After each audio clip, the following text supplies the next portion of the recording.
Bom, pessoal, agora a nossa conversa vai ser sobre osteopatias de origem metabólica. A gente vai conversar um pouco sobre a osteoporose, osteomalácia e raquitismo e as osteodistrofias fibrosas, tá? Então, começando a nossa conversa sobre osteoporose. Ela também pode ser denominada, ou ela pode ser compreendida como uma osteopenia. O que quer dizer isso?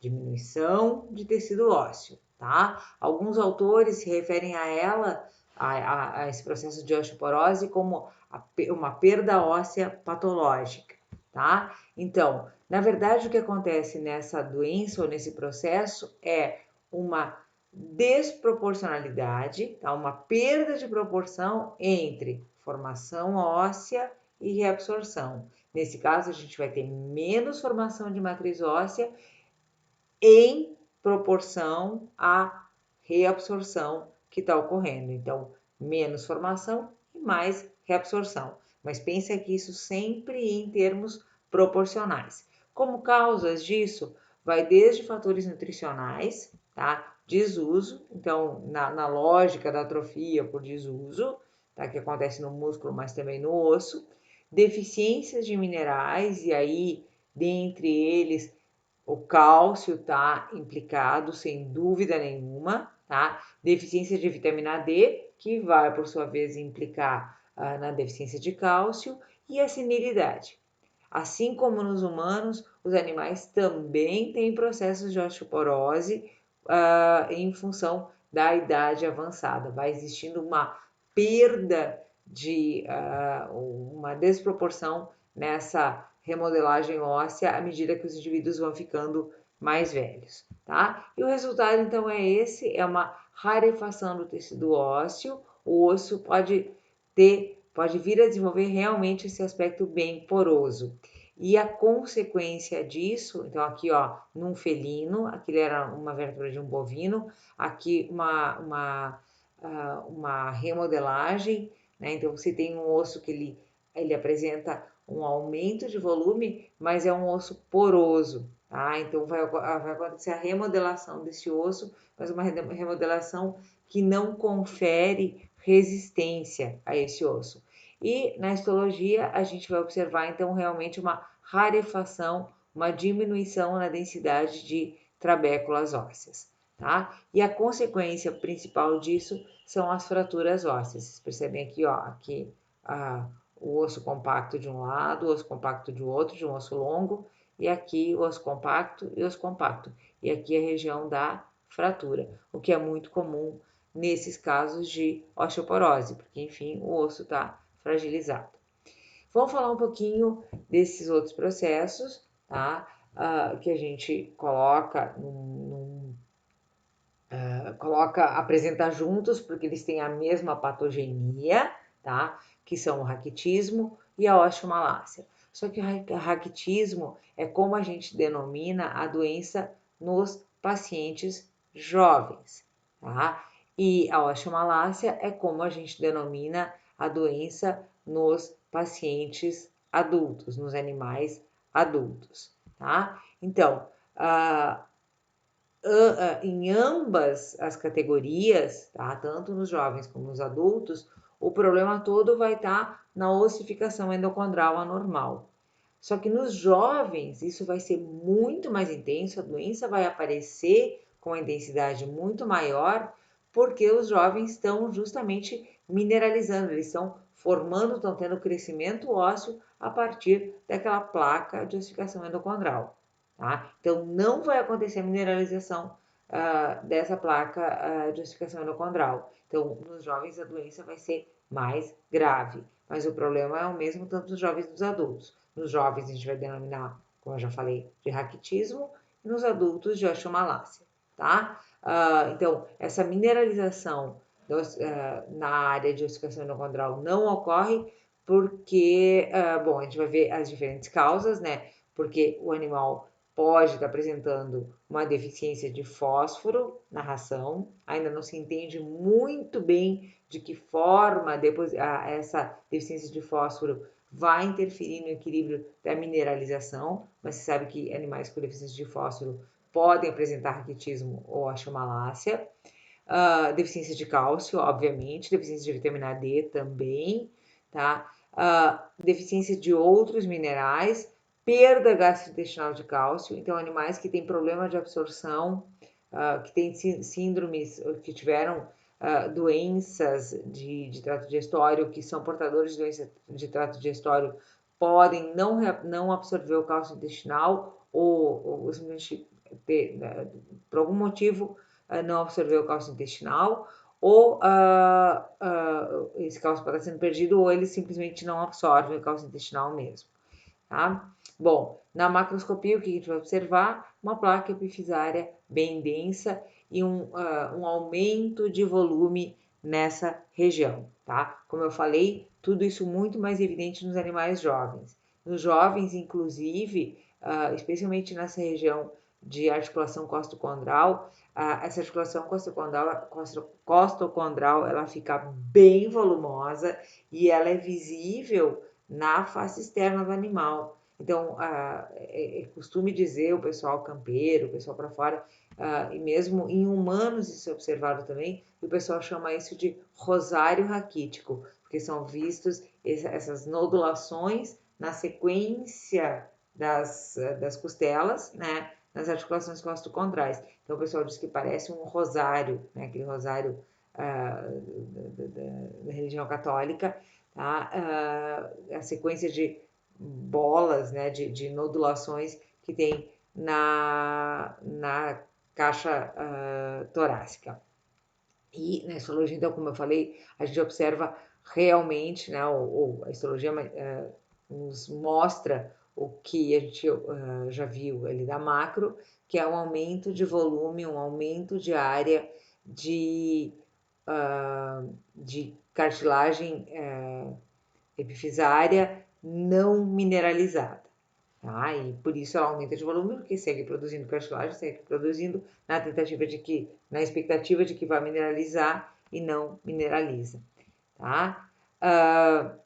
Bom, também uma consequência importante do raquitismo do raquitismo da osteomalácia são as fraturas, porque também existe fragilidade nessa região.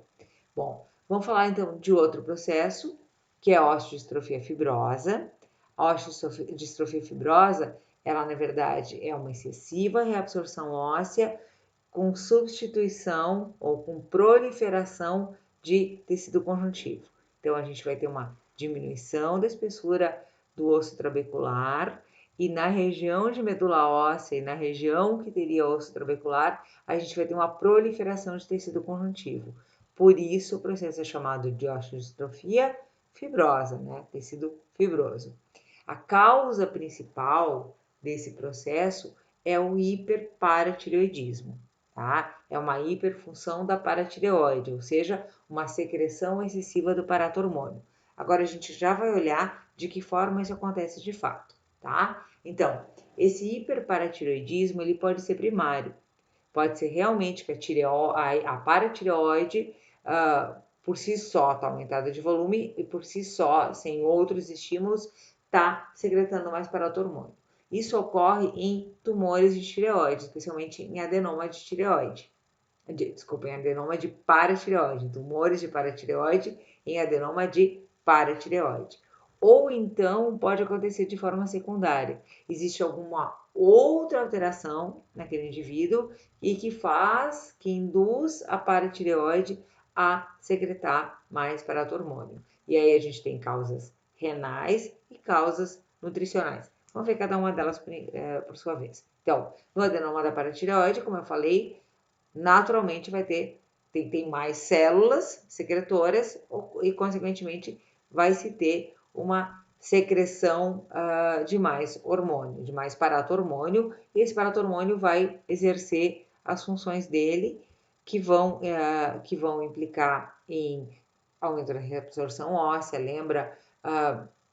Diminuição, aumento da excreção de fósforo, diminuição da mineralização, tá? Então, o paratormônio vai exercer as funções dele e nessas funções então, tá principalmente o aumento da reabsorção óssea, ou seja, vai ter uma destruição desse osso. A gente vai ver isso com mais detalhe daqui a pouco.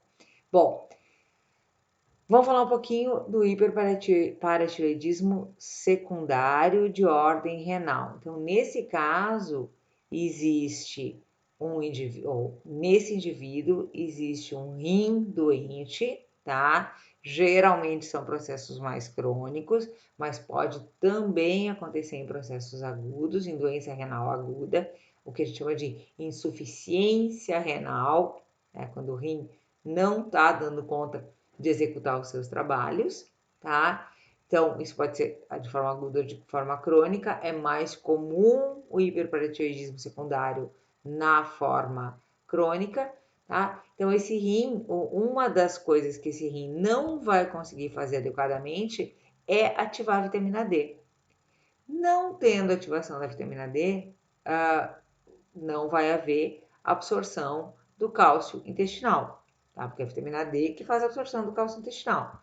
Não havendo absorção do cálcio intestinal, esse indivíduo vai entrar em processo de hipocalcemia, tá? E essa hipocalcemia vai sinalizar para a paratireoide que ela precisa secretar mais hormônio, tá? E aí a paratireoide secreta mais hormônio, a gente inicia todo aquele processo, né, de aumento de reabsorção óssea e osteostrofia fibrosa. Mas, além disso, tá? Além desse rim não estar secretando vitamina D, esse rim também não está excretando fósforo, tá? E aí, ele vai, esse indivíduo que não está excretando fósforo em excesso, o fósforo que está em excesso na circulação, ele vai ser eliminado via renal, mas o rim não está funcionando direito. Então, o rim vai reter o fósforo. Esse fósforo retido vai aumentar a fosfatemia. Então, a gente vai ter uma hiperfosfatemia, ou seja, a gente vai ter uma hipercalcemia relativa. Lembra do que a gente conversou lá na aula anterior? Tá? Que a calcemia, ela depende da fosfatemia. Então, se a gente tiver bastante cálcio, mas tiver muito fosfato, a gente vai estar numa situação de hipocalcemia relativa, tá? Então, nesse caso aqui, a gente tem uma hipocalcemia absoluta, porque não está absorvendo cálcio, e tem uma hipocalcemia relativa, porque não está excretando o fósforo, tá? Isso tudo é estímulo para aumentar a secreção de paratormônio, fazer reabsorção óssea, tá? E aí lembra que o paratormônio, além de induzir a reabsorção óssea, o paratormônio ele também tenta instigar a excreção do fosfato. Só que nesse caso ele não consegue porque o rim não está conseguindo fazer essa função, tá? Então, nessa situação de aumento da reabsorção óssea, vai lá, os osteoclastos trabalham, destruindo aquele osso, tá? O osso vai ficando fino e existe então um estímulo para proliferar tecido conjuntivo naquela estrutura óssea, tá? Então, e aqui então está o exemplo disso, essa osteostrofia fibrosa por hiperparatiroidismo secundário renal, ela é mais comum em cães, tá? Então, vocês percebam aqui, ó, que o osso tá bem avermelhado, tá? Por quê? Porque, claro, esse tecido conjuntivo prolifera junto com vasos sanguíneos. Então, o osso, ele tá bem avermelhado, ele acaba aumentando de volume, tá? O resultado disso também são fraturas, isso é muito importante. Então, aqui, onde a gente vai ter pouco osso compacto e vai ter o osso trabecular vai estar substituído por tecido conjuntivo. Percebam aqui, ó, nessa face, o aumento de volume, já teve perda de dente, certamente, o aumento de volume mandibular, tá? E essa mandíbula, ela fica tão fragilizada, existe uma substituição tão importante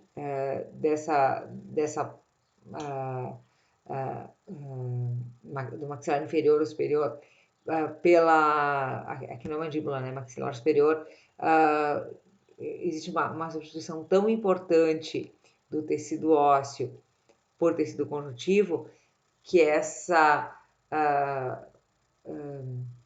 que essa mandíbula, que essa maxila ou mandíbula fica fragilizada a ponto de a gente conseguir torcer, tá? Claro que isso não é feito, esse não é um exame que se faça em animal em vivo, óbvio, né? Mas a gente consegue realmente torcer, tanto a superior como a inferior. E por isso o pessoal chama isso de doença da mandíbula de borracha, tá? Então a doença é denominada de doença da mandíbula de borracha. Por quê? Porque a mandíbula e a maxila estão tão fragilizadas, o osso foi tão substituído pelo tecido conjuntivo que a gente chega a conseguir torcer essas estruturas, tá? Bom, a gente precisa falar ainda da osteostrofia fibrosa por hiperparatiroidismo secundário, só que de origem nutricional. Então, de novo, por que a gente chama de hiperparatiroidismo secundário? Porque a causa desse hiperparatiroidismo não está na própria paratireoide. Tem um outro fator nesse organismo que está induzindo uma hiperfunção da paratireoide. No caso, um desequilíbrio nutricional, tá? Isso está relacionado com dietas com baixo cálcio ou baixa vitamina D e alto fósforo, tá? Então, na realidade, não é só baixo cálcio, só baixa vitamina D, só não absorção de cálcio. Tem que ter também alto fósforo nessa dieta.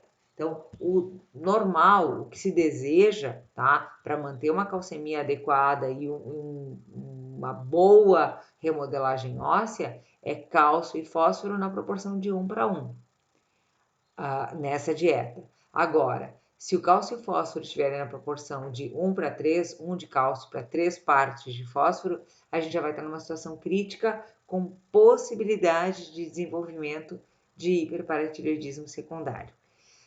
Essa doença ela é mais comum, ela ocorre com mais frequência em equinos e vai cursar também com aumento de volume de estruturas ósseas, mas especialmente aumento de volume dos ossos da face. Percebe aqui como os ossos da face estão bem aumentados, às vezes aqui também nessa região a gente observa um aumento importante de volume. Então percebam aqui um corte transversal numa cavidade nasal de um equino normal e olha de um equino com osteodistrofia fibrosa. Percebe o aumento de volume desse tecido, mas esse tecido é um tecido gelatinoso, é um tecido frágil, não é tecido ósseo, é tecido conjuntivo. E aqui também tem uns restinhos de trabéculas ósseas, mas elas são completamente entremeadas por tecido conjuntivo. Pode ter, inclusive, perda de dentes nesses casos. Ó, a mesma coisa, né? Um corte transversal, mostrando também a mandíbula, tá? Onde a gente vê aqui o tecido aumentado de volume, né? Com quase já, não digo obliteração, mas diminuição do espaço da cavidade nasal, tem uma proliferação que acaba fazendo uma certa obstrução da cavidade nasal, uma obstrução parcial da cavidade nasal, e com essa presença desse tecido conjuntivo exuberante nessa área. E aqui da mesma forma, percebe o que seria uma mandíbula normal e olha o aumento de volume e ao invés de tecido ósseo, esse tecido gelatinoso. Mesma coisa aqui uma maxila normal, tá? E de perto com osteodistrofia fibrosa. Tá? E na histologia, então, a gente observa trabéculas ósseas muito finas, grande quantidade de osteoclastos, lembra-se, os osteoclastos estão sendo estimulados pelo paratormônio a fazer reabsorção óssea, tá? E aqui só mostrando que, embora essa doença de origem nutricional seja mais comum nos equinos, ela também ocorre, e a gente vem observando isso muito em animais de companhia, especialmente em pets exóticos, que não têm uma alimentação, que acabam não tendo uma alimentação balanceada. Então percebe aqui, ou era uma iguana com osteostrofia fibrosa, eu acho que já apresentava até fraturas. Tá bom, gente? Então, era isso que eu queria conversar com vocês sobre as patologias de ordem ou de origem metabólica, tá? e a gente segue conversando então sobre patologias ósseas nos nossos próximos encontros. Até lá, então!